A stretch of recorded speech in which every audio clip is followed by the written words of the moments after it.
amigos, ¿qué tal están? Hannah from SpeakBetterSpanish here. Today we're going to be talking about the differences between the two verbs pedir and perder, which can be often confused in Spanish because of their similar spellings.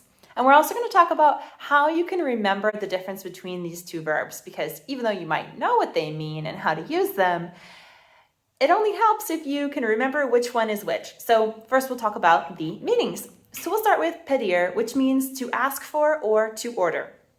So I'll give you guys a couple of examples.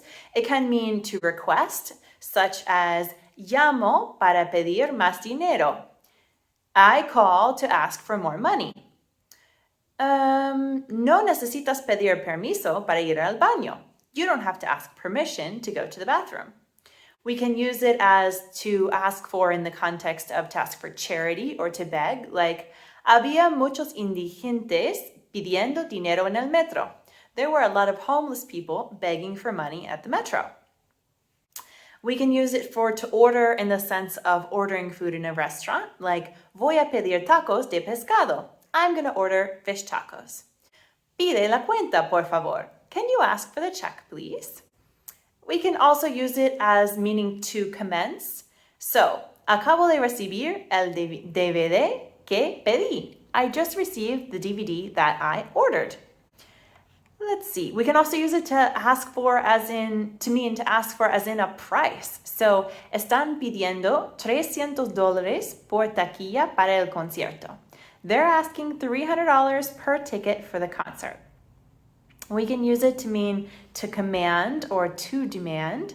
Me pidió una explicación de inmediato. He demanded an immediate explanation. To require or to need, esta posición pide un mínimo de 5 años de experiencia. This position needs a minimum of 5 years work experience. To cry out for, este cachorro pide atención constantemente. This puppy is constantly crying out for attention. To call for, such as esta carne jugosa pide un buen vino tinto. This juicy meat calls for a good red wine. To propose to, se arrodilló y me pidió matrimonio. He got down on one knee and asked me to marry him. Or even the legal context of to ask for. El acusado le pidió al juez una sentencia más corta. The defendant asked the judge for a shorter sentence. And we've got 2 more uses. So as you guys can see, these are all related to asking for and ordering, but in some different contexts where we might see them, or in slightly different translated ways of using them in English. So we can also use it as to order in a restaurant in an intransitive way. So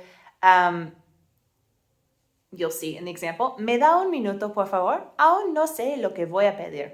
Would you give me another minute, please? I still don't know what I'm going to order. Or in the religious way of praying. Mi abuela siempre pedía por cada uno de sus nietos. My grandmother used to pray for each and every one of her grandchildren. So that's pedir, to sum it up, to ask for or to order. Now we're going to look at perder, which has a totally different meaning. Okay, perder means to lose. Could mean to misplace, to be defeated, a lot of different little nuanced meanings, but in general, in the big picture, to lose. So we'll look at some examples here. Let's see. ¿Cuántas veces has perdido tu celular? How many times have you lost your cell phone? Si perdemos otro partido, no nos clasificaremos para la final. If we lose another match, we will not qualify for the finals. Can mean to throw away, like to miss an opportunity. Perdiste la oportunidad de conseguir una entrada gratis. You missed the chance to get a free ticket. Or to waste. Le hiciste perder demasiado tiempo. You made him waste so much time. To not catch, so like to lose or to miss, but also in the sense of to not catch. El atasco me hizo perder el vuelo. The traffic jam made me miss my flight. To reduce or to lose. Va perdiendo peso poco a poco. He's steadily losing weight. To lose to death or destruction. Perdimos mucho por la guerra. We lost so much in the war. Or even to leak. So, mi calentador sigue perdiendo agua. My boiler keeps losing water. So we have a lot of different uses there related to lose. And I actually had to look this up because other than straight memorization, I really wasn't sure what tips to give you guys on how to keep these two straight, because as you see, they have different meanings and they're different words, but they are so close. It's so easy to confuse them. And a lot of us do when we're learning Spanish.